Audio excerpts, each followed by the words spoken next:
बाबासाहेबांचे 4 लेकरं मरून गेले. बाबासाहेबांची अत्यंत लाडकी रामू च्या रमाईवर बाबासाहेब खूप प्रेम करायचे. ती 35व्या वर्षी मरून जाते साध्या टीबीच्या आजाराने. ज्या वेळेला रमाईला टीबीचा आजार झालेला त्याच वेळेला पंडित जवाहरलाल नेहरूच्या बायकोला सुद्धा टीबीचा आजार झालेला. पंडित जवाहरलाल नेहरू आपल्या बायकोला फॉरेनमध्ये घेऊन जातात. तिथून हा आजार तिचा बरा करून आणतात. पण बाबासाहेब मात्र आपल्या रामूचा हा आजार बरा करू शकत नाही. लक्षात घ्या हा संघर्ष, आणि हा संघर्ष आपल्याला सुद्धा विसरता कामा नये. बाबासाहेबांसारखा राजबिंड दिसणारा राजरत्न हुबेहूब हा सुद्धा मरून जातो. त्याच्या अंगावर झाकायला आणण्यासाठी कपडा बाबासाहेबांजवळ 2 रुपये नसतात. किती मोठे शिकलेले Babasaheb Ambedkar. MA, PhD, DSc, LLD, DLitt, bar law, कितीतरी पदव्या घेणारा आपला हा बाप आपल्या मुलाबाळांकडे लक्ष देऊ शकत नाही, आपल्या पत्नीकडे लक्ष देऊ शकत नाही. हा संघर्ष आपण कधीही विसरता कामा नये.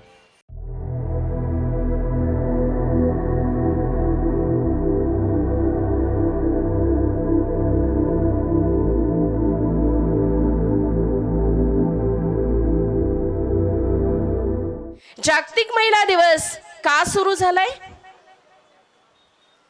तर कामाचे तास जास्त आणि वेतन मात्र कमी आणि मतदानाचा अधिकार नाही, म्हणून जगातल्या महिला रस्त्यावर उतरल्या. सगळ्यात प्रथम अमेरिकेच्या न्यूयॉर्क शहरातल्या 15,000 महिला रस्त्यावर उतरल्या की आमच्याकडून या तयार कपड्याच्या कारखान्यामध्ये काम करून घेतल्या जातं, पण या कामाचा मोबदला मात्र आम्हाला अत्यंत कमी दिला जातो आणि आम्हाला मतदानाचा अधिकार नाही. अशा 2 मागण्यांसाठी त्या अमेरिकेच्या न्यूयॉर्क शहरातल्या महिला रस्त्यावर उतरल्या. आणि त्यानंतर 1908 मध्ये 1908, 1910, 1914 आणि 1917 अशा प्रकारे जगातल्या, मग जर्मनी असो, पोलंड असो, रशिया असो की फ्रान्स असो, या सगळ्या देशातल्या महिला रस्त्यावर उतरल्या यांच्यावर होणाऱ्या या अशा प्रकारच्या अन्याय अत्याचाराच्या विरुद्ध न्याय मागण्यासाठी. आणि मग तेव्हा 1910ला एक क्लारा झेटकिन नावाची सामाजिक कार्यकर्ता महिला रस्त्यावर उतरते आणि ती ठरवते की आपण एक महिलांची परिषद घेतली पाहिजे. आणि ती कोपनहेगन या ठिकाणी महिलांची जागतिक परिषद घेते. त्या परिषदेला 17 देशातल्या महिला प्रतिनिधी येतात आणि एक ठराव केला जातो. तुम्हाला लक्षात राहिला पाहिजे हा इतिहास. मी बोलणार, नुसतंच बोलणार नाही, कोणा एकाच निघून सोडायचं नाही, तुम्हाला पण सांगायचंय समाजामध्ये. म्हणून हा इतिहास आपल्याला माहिती असला पाहिजे. आणि इतिहास जर माहीत नसेल तर आपण इतिहास घडवू शकत नाही. हे कोण म्हणालं? डॉक्टर बाबासाहेब आंबेडकर. म्हणून हा इतिहास आपल्या लक्षात असणं अत्यंत महत्त्वाचं आहे. मग ही क्लारा 1910ला महिला परिषद घेते आहे. त्या महिला परिषदेला 17 देशातल्या महिला बोलवते महिला प्रतिनिधी म्हणून आणि एक ठराव पारित करून घेते आहे की ज्या ज्या दिवशी महिला जगातल्या रस्त्यावर उतरल्या, यांनी संघर्ष केला, या संघटित झाल्या, तो होता 8 मार्च हा दिवस. आणि म्हणून 8 मार्च हा दिवस जागतिक महिला दिवस म्हणून साजरा करण्यात यावा हे तेव्हा ठरलं. नंतर युनोने, युनायटेड नेशन ऑर्गनायझेशन या जागतिक लेवलच्या संस्थेने 1975ला हे वर्ष जागतिक महिला दिवस म्हणून घोषित त्यांनी केलं. आणि तेव्हापासून जगभरामध्ये महिला जागतिक महिला दिवस साजरा करतात.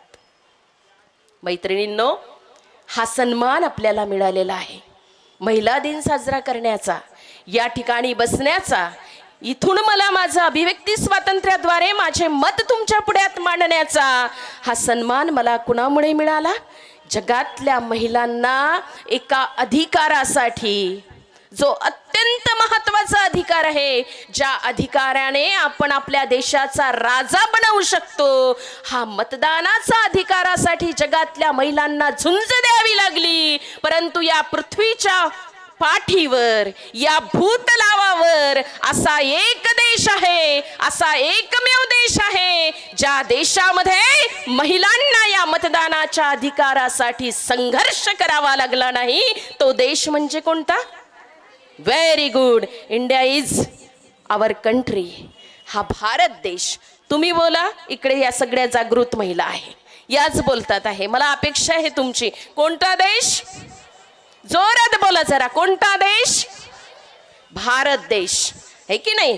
मग या भारत देश असा हा एक देश आहे, आपला देश. या देशामध्ये आपल्याला मतदानासाठी झुंजावं लागलं नाही, संघर्ष करावा लागला नाही या अधिकारासाठी. हा अधिकार आम्हाला काहीही न करता कोणी मिळवून दिला ग? एक विद्वान ऐसा हुआ जिससे हजारों टकरा गए, करिश्मा देख बुद्धि का करोड़ों चकरा गए. अरे ज्ञान की ऊर्जा पर ही जिसका साथ था और हर सवाल का जवाब उसके पास था, वो डॉक्टर भीमराव रामजी आंबेडकर हम सबका बाप था. पहा, मी सांगत असताना माझ्या अंगाला काटे येते, रोम रोम खडे होऊन राहिले, जागे होत आहे बाबासाहेब आंबेडकरांचं नाव घेतल्यामुळे. की कोणत्याही प्रकारचा संघर्ष न करता आम्हाला बाबासाहेब आंबेडकरांनी मतदानाचा अधिकार मिळवून दिलेला आहे. स्त्रियांना या देशाच्या संविधानामध्ये जगण्याचं स्वातंत्र्य दिलेलं आहे, शिक्षणाचं स्वातंत्र्य दिलेलं आहे, न्यायाचं स्वातंत्र्य दिलेलं आहे. आज जी काही आम्ही या सगळ्या क्षेत्रामध्ये प्रगती करतो आहे, मग ते शैक्षणिक क्षेत्र असो, सामाजिक क्षेत्र असो, आर्थिक क्षेत्र असो की राजनैतिक क्षेत्र असो, या सगळ्याच क्षेत्रात आज स्त्रियांनी जी उंच भरारी घेतली आहे ती केवळ आणि केवळ या देशात असणाऱ्या आणि बाबासाहेब आंबेडकरांनी लिहिलेल्या संविधानामुळे. बरोबर ना? जर कुणाचं ऑब्जेक्शन असेल, ज्याच्यापर्यंत माझा आवाज जातोय, तो कुठल्याही जाती धर्माचा माणूस असो, कुठल्याही जाती धर्माची स्त्री असो, त्या प्रत्येकाला हा माझा प्रश्न आहे की यावर तुम्हाला काही शंका आहे? जर असेल तर या माझ्या जवळ, कारण माझ्याकडे प्रत्येक प्रश्नाचं उत्तर आहे. आणि मी कुणाची लेक आहे? बाबासाहेब आंबेडकरांची. बाबासाहेब आंबेडकर विद्वान होते, मीही विद्वान है. रखते तो बात करते, वरना यूं ही नहीं मैदान में उतरते. सही बात है ना? ज्ञान पंडिताच्या पगडीचा हा तुराग, असा लाखात होता भीमराव माझा हिराग. या हिऱ्यामुळे आज आम्ही जागतिक महिला दिवस साजरा करतो आहे, नाहीतर हे सुद्धा दिवस आम्हाला पाहायला मिळाले नसते. मैत्रिणींनो, वास्तव तुमच्या पुढ्यात मी मांडलं पाहिजे. महामानवांनी कुठलीही जात मांडली नाही, कुठलाही धर्म मांडला नाही, कुठलाही पंथ मांडला नाही, कुठलाही वंश मांडला नाही. या महामानवांच्या समोर माणूस नावाची ही एकच जात होती. म्हणूनच तर या देशाचं संविधान हे सगळ्या जाती धर्माच्या लोकांसाठी बाबासाहेब आंबेडकरांनी लिहिलं. तुम्हाला माहिती आहे का, एक सुंदरशी गोष्ट मी बाबासाहेबांची तुम्हाला सांगणार आहे संविधानाची. कारण आज ज्या स्त्रियांना खऱ्या अर्थानं गरज आहे, बाबासाहेब समजला पाहिजे, संविधान या देशाचं समजलं पाहिजे. ज्या तेव्हाही विरोध करत होत्या, आताही विरोध करत आहे. फार बोटावर मोजणे इतके माझ्या भगिनी सुधारलेले आहेत, परंतु त्यांना मी सांगू इच्छिते की या देशामध्ये असणारा माझा 52% ओबीसी समाज, माझ्या 52% ओबीसी महिलांना सर्वप्रथम बाबासाहेब आंबेडकरांनी या देशाच्या संविधानात सवलत दिलेली आहे, आरक्षण दिलेलं आहे. हे माहिती आहे का तुम्हाला? ही फार महत्त्वाची गोष्ट आहे. संविधानामध्ये 340 कलम आहे. या 340व्या कलमामध्ये सर्वप्रथम माझ्या ओबीसी बांधवाला सवलती दिलेल्या आहे, आरक्षण दिलेलं आहे. पंजाबराव देशमुख कृषी मंत्री असतानाच एक उदाहरण मी तुम्हाला सांगते आहे की ज्या वेळेला बाबासाहेब आंबेडकर या देशाचं संविधान लिहित होते, आणि संविधान लिहिते वेळेला एक ही गोष्ट आवर्जून सांगण्यासाठी म्हणून की माझ्या या समाज बांधवाला आरक्षणाची सुविधा या संविधानामध्ये आपण करून द्यावी, म्हणून बाबासाहेब आंबेडकरांकडे पंजाबराव देशमुख सांगण्यासाठी म्हणून गेलेले होते. बाबासाहेब संविधान लिहित होते, आणि संविधान लिहिता लिहिता पंजाबराव देशमुख आलेले आहे. यांना आपण हे संविधान यांच्या हातात थोडं दिलं पाहिजे. पंजाबराव, तुम्ही थोडं हे संविधान नजरे घालून घाला, मी थोडा 2 मिनिटामध्ये येतो. तितक्या वेळामध्ये पंजाबराव देशमुखांनी ते संविधान पाहिलं, आणि त्यांना जे अपेक्षित होतं ते त्यांनी वाचलं. बाबासाहेब लगेच तिकडून आल्याबरोबर पंजाबराव देशमुखांच्या डोळ्यातून अश्रू येत होते. हे चित्र बाबासाहेबांनी पाहिलं, आणि बाबासाहेबांनी विचारलं, का पंजाबराव तुम्ही का रडता आहात? त्यावर पंजाबराव म्हणाले की बाबासाहेब, तुम्ही किती महान आहात हो. मी तुम्हाला जी गोष्ट सांगण्यासाठी म्हणून या ठिकाणी आलेलो होतो, ती गोष्ट तर तुम्ही न सांगताच यामध्ये लिहिलेली आहे, या संविधानामध्ये लिहिलेली आहे. तरी सुद्धा आमचे ओबीसी बांधव का सुधरत नाही? इतकं मोठं जरांगे पाटलाचं उपोषण सुरू आहे, आंदोलन सुरू आहे, पण जरांगे पाटील जरी बाबासाहेबाचं नाव घेत नाही का? लाज वाटते का याला? आरक्षण मागतोय तेव्हाच तर बापांनी सांगितलं होतं की 96 कोटी मराठा म्हणून तुम्ही मिरवू नका रे, तुम्हालाही कधी ना कधी गरज पडेल, बरोबर ना? मग ह्या अशा प्रकारच्या लोकांची सुद्धा आपण दखल घेतली पाहिजे. लक्षात घ्या. अरे महामानवांना सांगावं लागत नाही की तुमच्यासाठी त्यांनी काय केलं पाहिजे. ऑलरेडीच त्यांच्याकडे ती प्रतिभा असते, ऑलरेडीच त्यांच्याकडे ते ज्ञान असते. उगाच म्हणत नाही बाबासाहेब आंबेडकरांना दी सिम्बॉल ऑफ नॉलेज, ज्ञानाचं प्रतीक. भारतच नाही तर भारताच्या बाहेरचे सगळे देश, मग महासत्ताक असणारा अमेरिका नावाचा देश बाबासाहेब आंबेडकरांच्या कोलंबिया विद्यापीठामध्ये पुतळा उभारतो आणि त्याखाली लिहितो दी सिम्बॉल ऑफ नॉलेज. आणि माजी राष्ट्रपती ओबामा काय म्हणतो की ज्या देशाचं संविधान बाबासाहेब आंबेडकरांनी लिहिलं, ते बाबासाहेब आंबेडकर आमच्या देशाच्या युनिव्हर्सिटीचा विद्यार्थी आहे. लक्षात घ्या, किती अभिमान आहे, किती अभिमान आहे जगातल्या या देशांना. जगामध्ये एक इंग्लंड नावाचा देश आहे जिथून बाबासाहेब आंबेडकर बॅरिस्टर होऊन आलेले आहे. त्या लंडनमध्ये सुद्धा ब्रांझ नावाच्या धातूचा पुतळा बाबासाहेबांचा त्यांनी उभारलेला आहे. जपानमध्ये आज जपानची टेक्नॉलॉजी संपूर्ण या विश्वामध्ये चालते आहे. त्या जपानमध्ये सुद्धा किती भव्य आणि दिव्य बाबासाहेबांचा पुतळा उभारलेला आहे. का उभारले जातात पुतळे? आमच्या येणाऱ्या पिढीला आदर्श वाटला पाहिजे, आमच्या येणाऱ्या पिढीला इतिहास माहीत झाला पाहिजे की हे आहेत बाबासाहेब आंबेडकर, यांनी हा संघर्ष केलेला आहे. उगाच कुणीही कुणाच्या पुढे असंच नतमस्तक होत नाही. त्यासाठी कुछ तो भी पाना पडता है ना, कुछ पाने के लिए कुछ खोना पड़ता है. खोया है ना बाबा साहब ने, कितना सारा खोया है. बाबासाहेबांचे 4 लेकरं मरून गेले. बाबासाहेबांची अत्यंत लाडकी रामू, ज्या रमाईवर बाबासाहेब खूप प्रेम करायचे, ती 35व्या 37व्या वर्षी मरून जाते साध्या टीबीच्या आजाराने. ज्या वेळेला रमाईला टीबीचा आजार झालेला, त्याच वेळेला पंडित जवाहरलाल नेहरूच्या बायकोला सुद्धा टीबीचा आजार झालेला. पंडित जवाहरलाल नेहरू आपल्या बायकोला फॉरेनमध्ये घेऊन जातात, तिथून हा आजार तिचा बरा करून आणतात. पण बाबासाहेब मात्र आपल्या रामूचा हा आजार बरा करू शकत नाही. लक्षात घ्या हा संघर्ष, आणि हा संघर्ष आपल्याला सुद्धा विसरता कामा नये. बाबासाहेबांसारखा राजबिंड दिसणारा राजरत्न हुबेहूब हा सुद्धा मरून जातो. त्याच्या अंगावर झाकायला आणण्यासाठी कपडा बाबासाहेबांजवळ 2 रुपये नसतात. किती मोठे शिकलेले Babasaheb Ambedkar, MA, PhD, DSc, LLD, DLitt, bar at law, कितीतरी पदव्या घेणारा आपला हा बाप आपल्या मुलाबाळांकडे लक्ष देऊ शकत नाही, आपल्या पत्नीकडे लक्ष देऊ शकत नाही. हा संघर्ष आपण कधीही विसरता कामा नये. आपलं असतं का असं? आपलं कसं असतं? भाल्यानं बाली, 10 बाय 10ची खोली. आता 10 बाय 10ची खोली नाही राहिली, ती बेडरूम झाली. आता खूप मोठा बंगला आला, गाड्या आल्या. आता काहीच कमी नाही रे, कुणाच्या पुण्याईने, बाबासाहेबांच्या पुण्याईने 10 बाय 10ची खोली राहिली नाही. म्हणून जबाबदारी जरा आपली जास्त वाढलेली आहे. मी बोलते आहे तशीच कृती देखील करते आहे. आम्ही दोघेही पती पत्नी गव्हर्नमेंट सर्वंट. वर्ध्याला न्यू इंग्लिश हायस्कूलला मी हायस्कूल शिक्षिका आणि माझे मिस्टर जिजामाता विद्यालयाला मिडल स्कूलचे टीचर होते. 15 वर्ष गव्हर्नमेंट सर्व्हिसचा राजीनामा मी नवऱ्याला द्यायला लावला. का तर फुल टाइम तुम्ही समाजाचे कार्यकर्ते राहिले पाहिजे. दोघं नोकरी राहो म्हणून एक जण या समाजासाठी पूर्ण वेळ मी तुम्हाला फ्री म्हणून सोडते आहे. मी विचारणार नाही की तुम्ही रात्रीचे 12 वाजता आणि 3 वाजता घरी का आले. तुम्ही जिथे राहाल तिथे मी तुम्हाला भेटायला येईल. तशी मी ही सामाजिक प्रबोधनकार आहे. भगिनींनो, हे मी तुम्हाला का सांगते आहे, नुसतंच बोल घेवड्या कार्यकर्त्या नाही, तर ज्या पद्धतीनं क्रांतिमाता सावित्रीने हा संघर्ष केला, राष्ट्रपिता ज्योतिबा फुल्यांनी हा संघर्ष केला, तोच संघर्ष आम्हाला सुद्धा कायम ठेवायचा आहे. कृती करायची आहे, कारण समाज आमची वाट पाहतो आहे.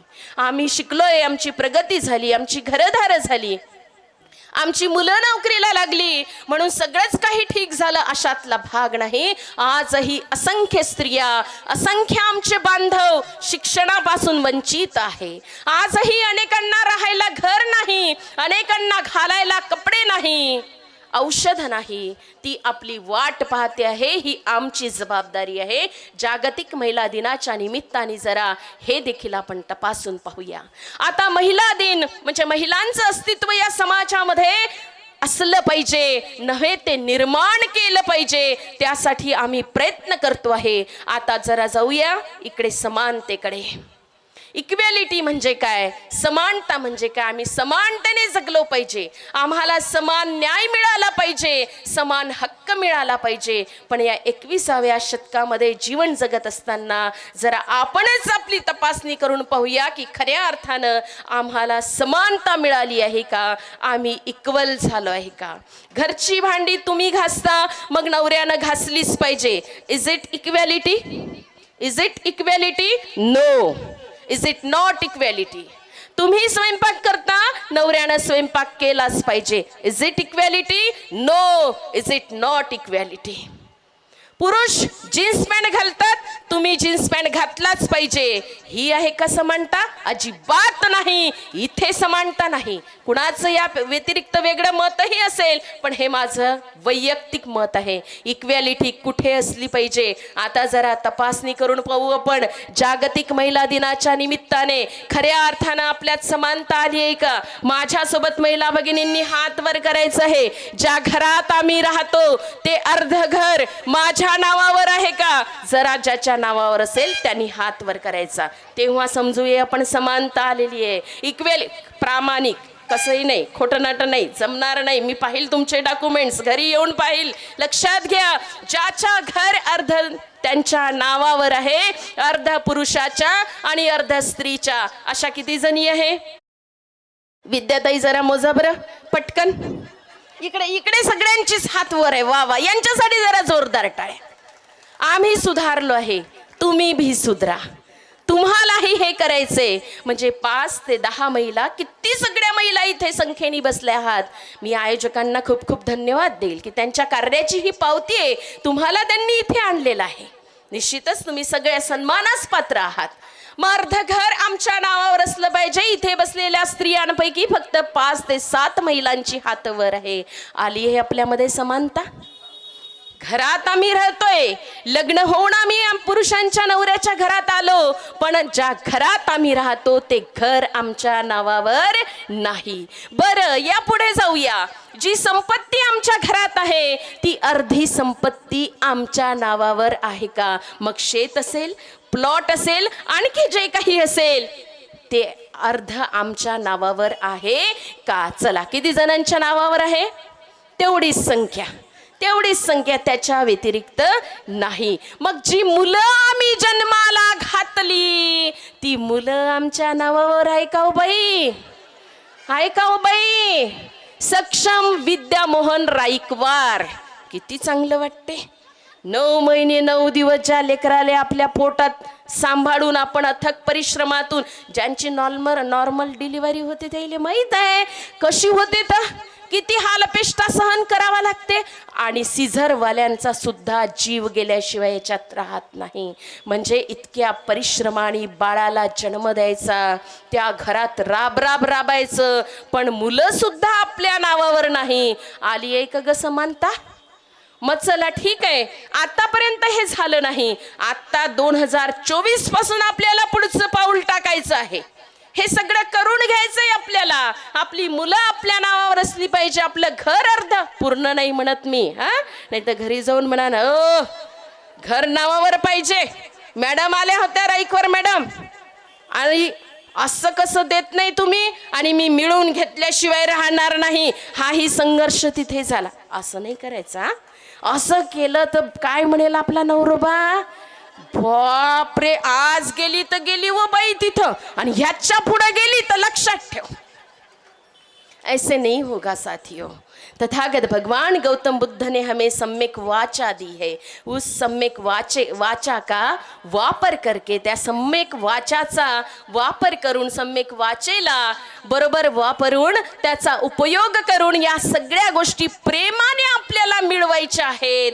प्रेमाने या जगाला जिंकायचं, कारण हा प्रेमाचा इतिहास आहे। वैराने वैर मिटत नाही, वैराला प्रेमाने शमवता येते। म्हणून या सम्यक वाचेचा वापर करून आपले हे हक्क आणि अधिकारच आहेत मैत्रिणींनो, जे अजूनपर्यंत तुम्हाला हासिल करता आले नाही, हस्तगत करता आले नाही, हे तुम्हाला मिळवून घ्यावं लागेल। त्या 15,000 स्त्रिया रस्त्यावर उतरल्या, आता तुम्हालाही आंदोलन करावं लागेल याच्यासाठी घराघरांमध्ये, तेव्हा होईल तुम्ही जागृत स्त्रिया आहेत। मैत्रिणींनो, आम्ही शिकलो कुणामुळे? कुणामुळे शिकलो? कुणामुळे शिकलो? सर्वप्रथम ज्ञान नाही, विद्या नाही, बुद्धी असूनही चालत नाही, तयास मानव म्हणावे का, असा प्रश्न समाजासमोर उभी करणारी आणि 1952ला 52 कशी नावाचा काव्यसंग्रह लिहून, त्या काव्यसंग्रहामध्ये 900 कन्या पुत्र होती, मग का करणे लागे पती, अशा प्रकारे समाज सुधारणेची भाषा कवितेच्या माध्यमातून बोलणारी, कुणाच्याही बापाला न भिनारी, समोर येणाऱ्या त्या आडदान शरीरयष्टी असलेल्या इस्माच्या थोबाडीत हाणणारी, परंतु आपल्या कार्याचा रथ मागे न आणता पुढे नेणारी, शिक्षणाची गंगोत्री तुमच्या आणि माझ्या दारात पोहोचवणारी, ती म्हणजे कोण? क्रांतीमाता सावित्रीबाई फुले। जरा जोरदार सावित्रीबाई फुलेंचा आवाज जोरात आला पाहिजे, आवाज जोरात। क्रांतीबाई फुलेंचा, माता रमाईचा, राजमाता जिजाऊंचा, डॉक्टर बाबासाहेब आंबेडकरांचा। वा रे वा, आता वाटते संमेलन पेटलं म्हणून, ऊर्जा निर्माण झाली आपल्यात, ती प्रेरणा आहे आपली। आणि ही जेव्हा प्रेरणा आपल्यात निर्माण होईल ना, तेव्हा पुन्हा हा समाज जो पूर्ण विघटलेला आहे, स्वार्थी झाला माणूस, हा माणुसकी विकायला लागला, त्याचाच परिणाम हा समाज तुटायला लागला। बुद्ध फुले शाहूची ही सुंदर बाग आम्ही विखुरल्याने हिला लागली आग, आगीच्या ज्वालांनी समाज होरपळा लागला, त्याचाच परिणाम हा समाज तुटायला लागला। हा समाजाचं चित्र जर आपण पाहिलं तर समाज तुटताना आपल्याला दिसतो आहे। 17 झेंडे, 18 पार्ट्या, किती विभागांमध्ये विभागलेला हा समाज, या समाजाला संघटित आपल्याला करायचंय आणि स्त्रियांना करायचं आहे। पुरुषांपेक्षा जास्तीचा प्रामाणिकपणा, मी पुरुषांना दोष देणार नाही, पण मी जे अनुभवलेलं आहे, मी जे पाहिलेलं आहे, ते निसर्गाने ऑलरेडी स्त्रियांमध्ये जरा जास्तीच दिलेलं आहे। म्हणून त्याचा वापर करून या विघटलेल्या समाजाला मला कसं दुरुस्त करता येईल, यासाठी भगिनींनो आपल्याला प्रयत्न करायचा आहे। मग ही शिक्षणाची गंगोत्री, आणि शिक्षणाने आम्हाला इतकं महान सावित्रीबाई फुल्यांनी बनवलं, त्या शिक्षणाचं आम्ही काय केलं? खूप शिकलोय आम्ही। आता माझंच उदाहरण घ्या ना, मी किती शिकली असेल?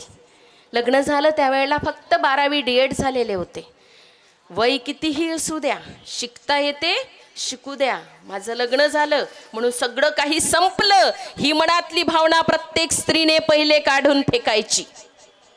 वयाच्या 80व्या वर्षीपर्यंत तथागत भगवान गौतम बुद्धांनी हा जो सद्धम्माचा विचार आहे, हा धम्म हो नवा नवा, जरा थोडंसं वेगळ्या पद्धतीनं, दुःखावरील ही दवा मी सांगते म्हणून नव्हे, तुम्ही स्वतः अनुभवा।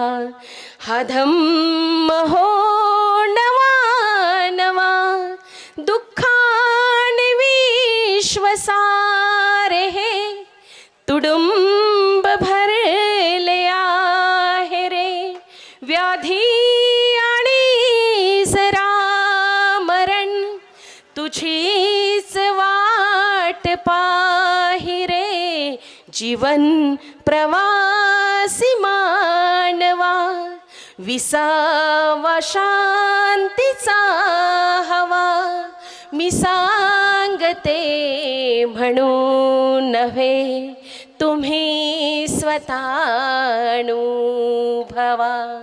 हा धम्म हो नवा नवा, हा सुंदरसा धम्म तथागत भगवान गौतम बुद्धांनी आपलं संपूर्ण आयुष्य संपेपर्यंत लोकांपर्यंत पोहोचवलेलं आहे. अरे क्रांतीमाता सावित्रीचं उदाहरण घ्या ना.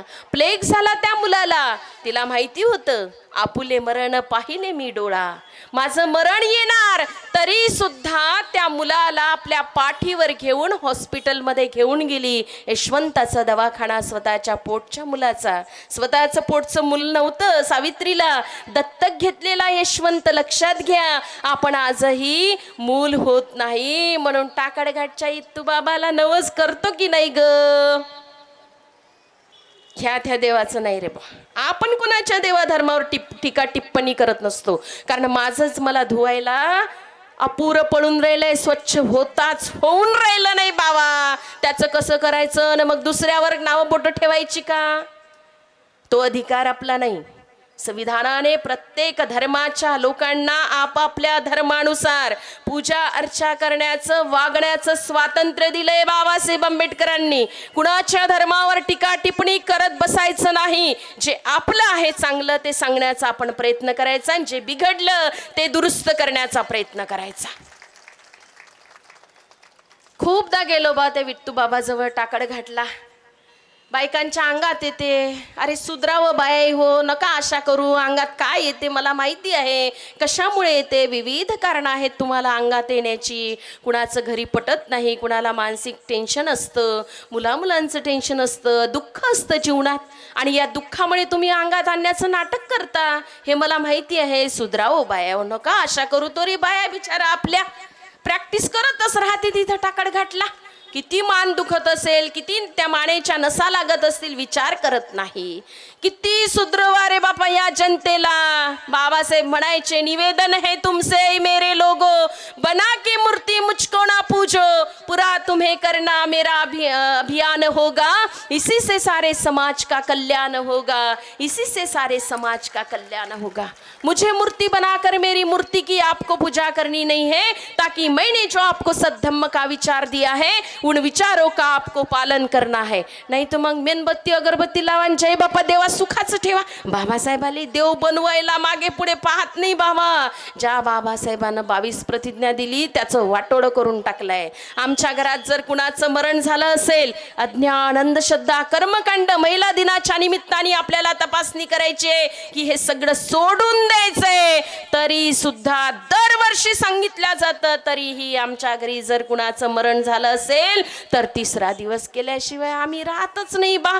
13वी केल्याशिवाय राहतच नाही. आणि त्याला जर जाळलं असेल तर त्याची राख नद्या खराब करायला न्यायसाठी आम्ही थोडंसंही मागे पुढे पाहत नाही. बरोबर आहे ना? काव आओ भात खाओ, मुठभर चावल लेकर हाथ में कौवा बाप बुलावे, आणि जिते बाप को रोटी ना दे मरे बाद पछतावे रे, अडानी दुनिया भजन बिना कैसे तरी हो रे. राष्ट्रसंत कबीर महाराज म्हणतात.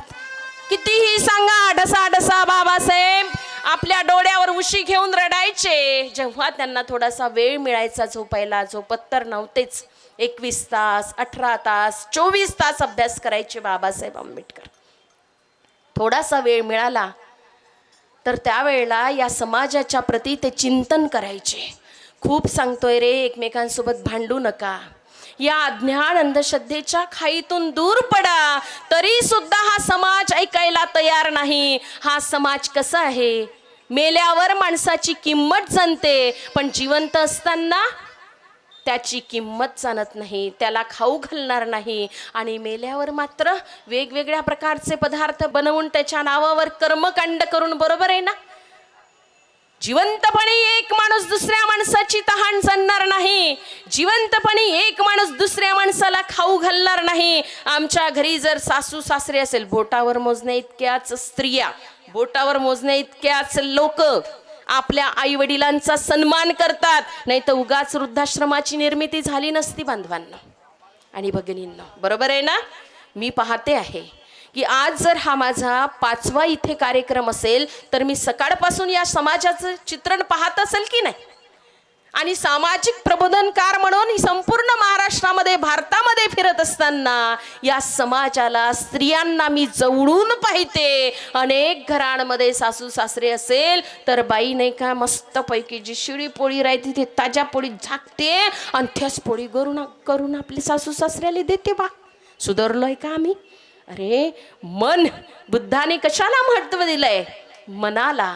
तुमचं मन सुंदर पाहिजे, तुमचं मन स्वच्छ पाहिजे. जेवढं आपल्याला आपल्या जन्म देणाऱ्या आई वडिलांबद्दल आपुलकी वाटते तितकीच आपुलकी आपल्या सासू सासऱ्यांबद्दल सुद्धा आपल्याला वाटली पाहिजे. मी स्त्रियांनाच सेवा करा असं म्हणणार नाही, पुरुष बांधवांनी सुद्धा तिथे इक्वॅलिटी आणायची, तिथे इक्वॅलिटी आणायची की घरी जर कुणाची सेवा करायची असेल तर दोघांनी मिळून सेवा करायची. यासाठी झगडे भांडणं करायचे नाही. पोरीचं लग्न जुळवायच्या वेळेला आपल्या आईनं तर बिलकुलच दखलंदाजी करायची नाही. पोरीच्या घरी पोरगा काय करते, पोरीच्या घरी सासू आहे की नाही, सासरा आहे की नाही, दोघंही नाही पाहिजे तिले.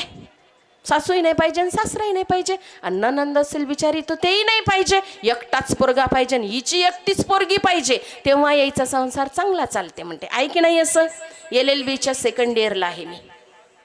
कोर्ट विजिट असते माझी. त्यावेळेला त्या कोर्टामध्ये मला कित्येक अशा केसेस पाहायला मिळतात. 15 दिवसच झाले पोरीचं लग्नाला आणि लग्न तुटलं, कुटुंब संस्था टिकून राहिली नाही, हे सुद्धा तपासणी करायची आहे. याच्यावर सुद्धा आपल्याला महिला दिनाच्या निमित्ताने विचार करायचा आहे. जर कुटुंब संस्था टिकली नाही तर समाज टिकेल का? समाज टिकणार नाही. आणि समाज टिकला नाही तर आपण या उज्ज्वल भविष्याच्या देशाचे स्वप्न कसे पाहू? जे बाबासाहेब आंबेडकरांनी सांगितलं होते की जा अपने घरों के दीवारों पे लिख दो कि तुम्हें इस देश की शासन करती जमात बननी है. हम तो ख्वाब उनका अभी तक पूरा नहीं कर सके साथियों. मग नुसतंच बोलून चालणार का? नाही, त्याच्यासाठी आपल्याला कृती करावी लागेल. मी माझं उदाहरण सांगते तुम्हाला. माझं संयुक्त कुटुंब आहे. संयुक्त कुटुंबामध्ये सासूबाई, सासरे, माम सासरे, एक माझा मुलगा 22 वर्षाचा आणि 3 अनाथ मुलं राहतात माझ्याकडे. लक्षात घ्या, सासरे 2-3 वर्षाच्या आधी मरण पावले. माम सासरे मंदबुद्धी होते. मी टाकाडघाटची इत्तूबाबाचं नाव घेतलं ना, इत्तूबाबासारखाच माझ्याशिवाय कुणाच्याच हातचं खायचं नाही, कारण त्याला माझंच प्रेम आवडायचं, मीच त्या माणसाला आवडायची. याच्या 67व्या वर्षी मागच्या वर्षी ते मरण पावले. त्यांची सेवा, सासऱ्यांची सेवा, सासूबाई सुद्धा खूप छान आहेत. 3 मुलं माझ्या मुलासोबत मिळून राहतात. नवरा बायकोचं भांडण तर आम्ही कधी पाहिलंच नाही. प्रचंड प्रेम करतो एकमेकांसोबत.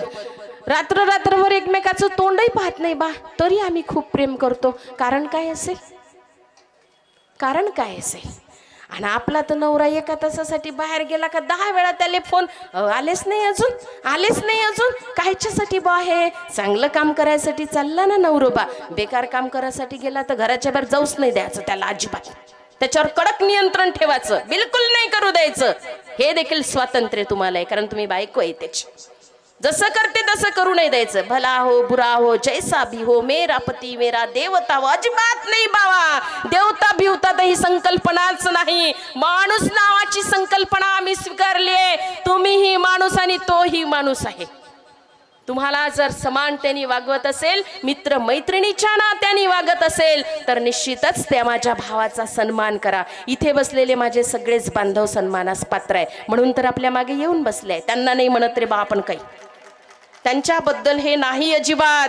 जे इथे नाही, तुम्ही त्या इतक्या मोठ्या संख्येने आहात आणि ते कुठे? महिला दिन त्यांचा नाहीये का? त्यांच्या स्त्रीचा सन्मान त्यांनी केला पाहिजे.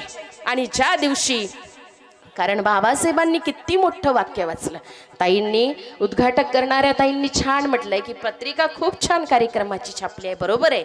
यावर बाबासाहेबांचं एक वाक्य आहे की स्त्रियांची प्रगती ज्या प्रमाणात झाली असेल त्यावरून मी एखाद्या समाजाच्या प्रगतीचं मोजमाप करतो. की स्त्रियांच्या झालेल्या प्रगतीवरून बाबासाहेब आंबेडकर एखाद्या समाजाच्या प्रगतीचं मोजमाप करत असेल तर आपल्याला किती मोठा मान बाबासाहेब आंबेडकरांनी दिला. एका जातीच्या स्त्री स्त्रीला नाही, सगळ्याच जाती धर्माच्या स्त्रियांना. मग इथे हजारो वर्षापासून आमचं शोषण करणाऱ्या समाजाची स्त्री, ब्राह्मण स्त्री जरी असेल, तिला देखील तितकाच सन्मान या माझ्या बापानी मिळवून दिला. केलाय का ग भाई भेदभाव आपल्या बापानी कुणासोबत? अजिबात नाही. आणि म्हणून ही आपली प्रगती कुठेही थांबली पाहिजे नाही. मग शैक्षणिक क्षेत्रामध्ये असो, आता तर आपण पाहतोय की खूप अशी आपली प्रगती झाली आहे. शिक्षणाच्या क्षेत्रात उंच भरारी आपण घेतली आहे. तरी सुद्धा आपल्याला एकीकडे काय चित्र पाहायला मिळते ग? एक छोटंसं उदाहरण मी तुम्हाला सांगेल की शिकलेली स्त्री आज कशी असायला पाहिजे? ती क्रांतिकारी असली पाहिजे. तिच्यात अज्ञान, अंधश्रद्धा, कर्मकांड बिलकुलच नसली पाहिजे. पण एका प्राध्यापिकाबाईचं उदाहरण मी तुम्हाला सांगितल्याशिवाय राहणार नाही. प्राध्यापिकाबाई म्हणजे कोण? जी 11वी 12वीच्या वर्गाला शिकवते. त्याला बरोबर त्याच्या समोर डेजिग्नेशन लावा लागते. नाही लावलं का त्याला मोठा राग येते. असं का लिहिलं नाही? आपल्याला नाही बा टेन्शन. आपल्याला प्रा लिहा, आपल्या नावासमोर डॉक्टर लिहा, नाही तो नका लिहू. आपण सामाजिक कार्य करतो, तुमच्यातला सामान्य माणूस आहो, आपण त्याच्यासाठी रुसत नाही. 4 विषयामध्ये MA झाले मी, लग्नानंतरचं शिक्षण सांगते. मग मराठी असेल, हिंदी असेल, पॉलिटिकल असेल, हिस्ट्री असेल, MPhil, PhD आणि आता LLB करते आहे. 10 पुस्तकांचं लेखन माझं 2024ला झालं पाहिजे असा संकल्पही मी केलेला आहे. लक्षात घ्या की माझं लग्न झालं म्हणून सगळं संपलं असा विचार कुठल्याही स्त्रीनी करता कामा नये. कारण खऱ्या अर्थानं माझी सुरुवात तिथूनच होत असते. आम्ही शिकलेल्या स्त्रियांनी शिक्षणाचं काय केलं? ज्यांनी चांगलं केलं त्यांचा सन्मान आहे. पण ज्या स्त्रिया आजही या गोष्टी करताना दिसत नाही त्यांच्याबद्दल मात्र मला खंत आणि शोकांतिका वाटेलच. एक प्राध्यापिकाबाई जी 11वी 12वीच्या कॉलेजला पोरांना शिकवते. असाच एक सण येतो. त्या सणाचं नाव आहे म्हणते की जिवंतपणी माणसाईले खाऊ नाही घालायचं, मेल्यावर त्याले जेवायले बोलवाच. कोणता होय तो सण? पितृमोक्ष अमावस्या आहे. 2 वेळा येते है ना, 2 वेळा येते. मला तर माहित नाही बा, आपण तो असं करतच नाही. आपल्या सासू सासऱ्यांना जिवंतपणीच आपण सगळं खाऊ घातलंय. आपल्या माम सासऱ्याला जे जे पाहिजे मरेपर्यंत आपल्या सासऱ्यांना सगळं आपण खाऊ घातलंय. आणि मेल्यानंतर तर नाही. 3रा दिवस आणि 13वी तर कशीच पाहिली नाही. ज्या दिवशी मरण पावले बा त्या दिवशीही त्यांना तुकाराम महाराज म्हणतात बा, विद्रोही तुकाराम महाराज. काय विद्रोही विचार आहे तुकाराम महाराजांचा? तुमच्या घरी जर एखाद्याचं मरण झालं असेल आणि तुम्हाला जर अर्जंट कामं असतील, लक्षात घ्या तुकाराम महाराजांचा विचार, तर त्या प्रेताला तुम्ही तसंच झाकून ठेवा, तुमची महत्वाची कामं करून या आणि नंतर त्या प्रेताची विल्हेवाट लावा. आपण करतो का असं? मरणालाच फार महत्वाचं स्थान देतो. इकडे कितीही नुकसान झालं तरी चालेल, पण या विद्रोही तुकाराम महाराजांनी एवढा मोठा हजर विद्रोही विचार आपल्याला सांगितला असेल तर बांधवांनो आणि भगिनींनो, आपली सुद्धा जबाबदारी आहे त्या विचाराचं आचरण करण्याची. मी सांगत होते तुम्हाला एका प्राध्यापिकाबाईचं उदाहरण. तिचा मुलगा पोटात असतानाच तिचा नवरा मरून जातो. तिच्या बाळाला आपल्या बापाला पाहायला मिळत नाही. आणि मग सुट्टीचा दिवस येतो, एक पितृमोक्ष अमावस्येचा. पोरगा वर्ग 7वीत शिकणारा. त्या दिवशी मुलगा घरी राहतो आणि आई ही घरी राहते. पोरगा सहज आपल्या आईला विचारतो की आई ग, आज कशाची सुट्टी आहे? त्यावेळेला आई सांगते की अरे म्हणे, तुला माहित नाही, आज तुझे बाबा जेवायला येणार आहे ना, त्याच्यासाठी सुट्टी दिलेली आहे. आता पोरांनी कधीच आपल्या बापाला पाहिलेलं नसते. तेव्हा पोराला खूप आनंद होतो की आपले बाबा घरी जेवायला येणार आहे आणि बाबा जेवायला येणार आहे म्हणून शाळेने सुट्टी दिली असं पोराला वाटतं. त्यामुळे पोरगा खूप आनंदित होतो. परत पोरगा आपल्या आईला प्रश्न विचारतो की आई ग, बाबा कधी जेवायला येणार आहे? तेव्हा आई म्हणते, थांब रे जरा, बाबाला यायला जेवायला वेळ लागतो. किती वेळ लागेल? सायंकाळचे 4-5 वाजता येईल बाबा. बरं. पोरालाही धीर, का बापाला कधीच पाहिलं नाही पोरानी, म्हणून पोरालाही उत्सुकता आपल्या बापाला पाहण्याची. ही बाई मस्त वरण भात, भाजी, पोळी, कढी आणि सगळ्या प्रकारचे, तुम्हाला माहिती आहे त्या दिवशी कसं ताट सजवलं जातं, ते सगळे पदार्थ करून मस्तपैकी आपल्या घराच्या स्लॅपवर ते ताट ठेवून देते. आणि पोराला सांगते की तू म्हणते त्या ताटाकडेच लक्ष ठेव. 11 वाजतापासून पोरगा त्या ताटाकडे लक्ष ठेवायला बाहेर अंगणात जाते आणि सारखा त्या ताटाकडे लक्ष ठेवते की बाबा आता येणार आहे. संध्याकाळचे 4 वाजते, 4:30 वाजते, बाबा काही यायला तयारच नाही. आणि मग 5 वाजल्याबरोबर अशी काही कावड्याची झुंड येते, आल्याबरोबर एका सेकंदात ताट फस्त करून टाकते. ते चित्र पाहिल्याबरोबर पोराला इतका काही राग येतो, तो रागाने लाल होतो त्याचा चेहरा आणि तो घरात येतो. घरात आल्याबरोबर आपल्या आईला पहिला प्रश्न करतो की आई ग, मला पहिले सांग बरं, मला बाप किती होते? अरे बाप रे, पोराच्या डोक्यात केवढा मोठा प्रश्न चमकला. सांग बरं म्हणते, मला बाप किती होते? आता प्राध्यापिका बाई असं म्हटल्यावर तिला राग नाही येणार का? तिला येते राग आणि ताडकन त्या पोट्ट्याच्या थोबाडीत हाणून देते. कसा बोलून राहिला रे म्हणते, बाप किती राहीन म्हणते, तुला एकच राहीन ना म्हणते. हो बरोबर आहे म्हणते, तुझं एकच राहीन, पण त्या तिथं ते एवढे मोठे आलेले ते कोण होते म्हणते बा. आई निरुत्तर होते आणि पोरगा आईला सांगतो की आई, या विज्ञानाच्या युगामध्ये जगत असताना तू असल्या अंधश्रद्धाळू गोष्टींवर विश्वास ठेवू नको. आम्ही अखिल भारतीय अंधश्रद्धा निर्मूलन समितीमध्ये मी वर्धा जिल्ह्याची कार्याध्यक्ष म्हणून काम करत असताना दरवर्षी होळीच्या दिवशी अमावस्या असते ना, या होळीच्या दिवशी आम्ही स्मशानभूमीमध्ये प्रबोधनाचा जागर नावाचा कार्यक्रम घेत असतो आणि वेगवेगळ्या प्रकारच्या साहित्यिकांना, कलाकारांना बोलवून त्या ठिकाणी लोकांना दाखवून देतो की आम्ही स्मशानात कार्यक्रम घेतो, पण स्मशानात भूत राहत नाही. स्मशानात भूत राहत नाही.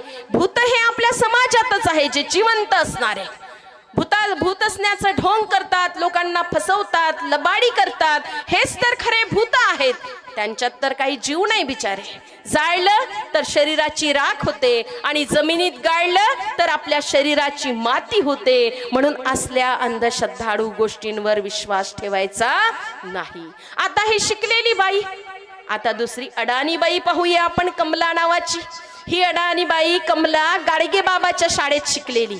उघड्या नागड्यांना वस्त्र, ज्यांच्याकडे शिक्षण नाही त्यांना शिक्षण द्या, ज्यांच्याकडे घर नाही बेघरांना घर द्या, जे बिमार आहेत त्यांना औषध द्या, असा 10 कलमी कार्यक्रम गाडगे बाबांनी आपल्याला दिला आणि शिक्षणाचा महामंत्र दिला. या गाडगे बाबाच्या शाळेत एकही वर्ग न शिकलेली ही कमला, हिचं एक छोटंसं उदाहरण आणि त्यानंतर माझ्या भाषणाला मी विराम देईल. भगिनींनो, काय केलंय आम्ही शिक्षणाचं? अडाणी स्त्रीवरी आमच्यापेक्षा. या कमलाच्या घरी एक साधू जेवायला येतो. हा साधू कमलाला म्हणतो कसा की, कमले तुला माहितीये का ग माझ्यात किती शक्ती आहे ते? कमला म्हणते, नाही बापा म्हणते, अजमावूनच पाहिली नाही तर माहीत कशी राहीन म्हणते तुमच्यात किती शक्ती आहे ते. नाही म्हणते कमले, तुला माहित नाही, मी खूप मोठा शक्तिशाली साधू आहे म्हणते. तुझ्या घरी बसल्या बसल्या कोसो दूर असणारं पंढरपूर आणि त्या पंढरपुरात असणारं विठ्ठलाजवळचं कुत्र मी हाकलू शकतो, एवढी म्हणते शक्ती माझ्यात आहे, इतका मी शक्तिशाली आहे.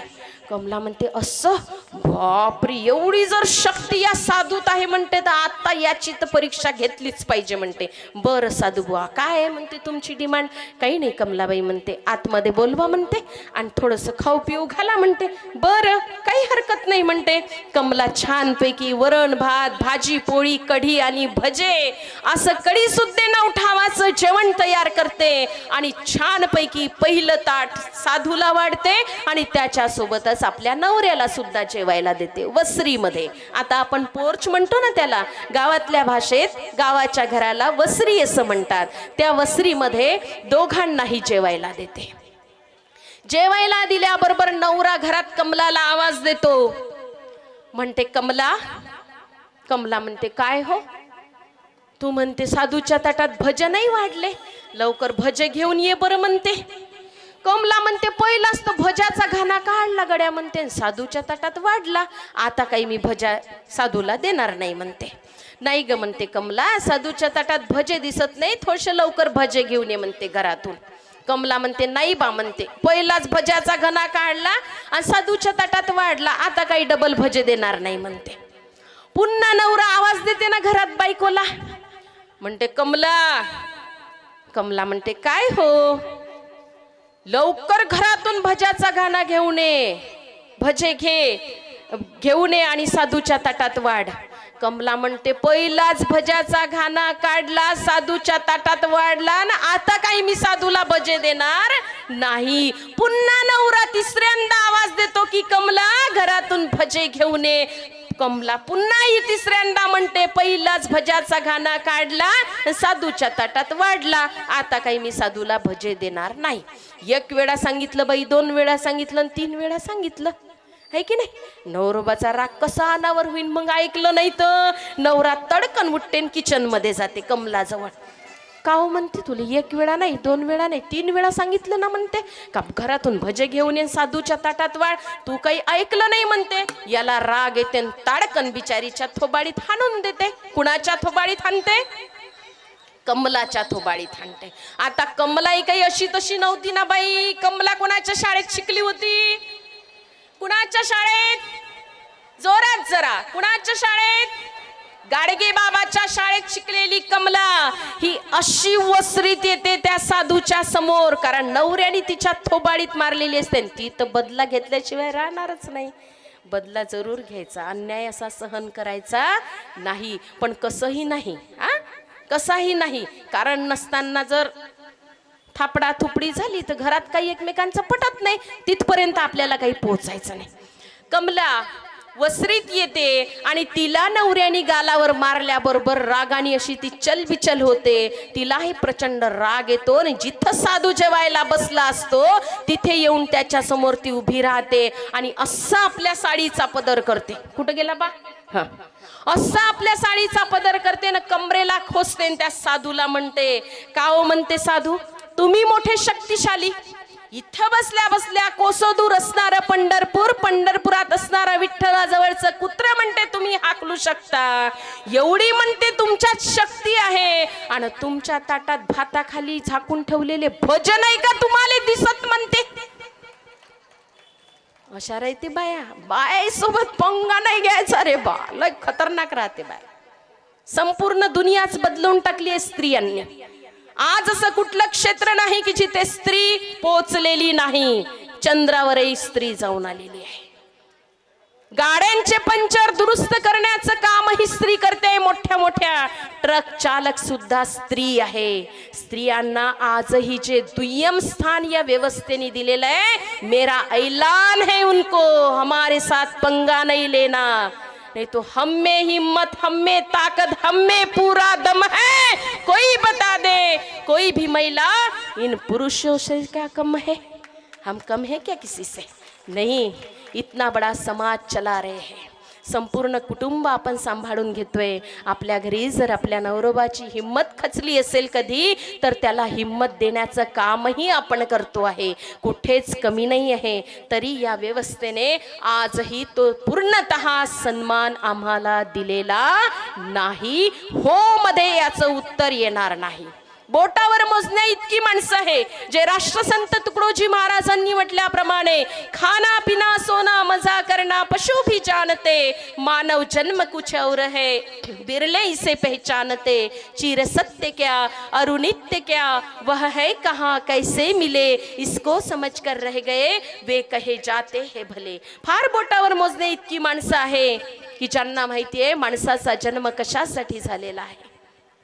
माझा जर मानव म्हणून मला जन्म लाभला असेल तर माझी जबाबदारी आहे, जी जबाबदारी बाबासाहेब आंबेडकरांनी सुद्धा आपल्या खांद्यावर सोपवलेली होती आणि आपल्याला सांगितलं होतं की मी हा इथपर्यंत आणलेला हा जो रथ आहे चळवळीचा, हा तुमच्याच्यानं पुढे नेणं झाला तर न्या, नाहीतर आहे तिथेच राहू द्या.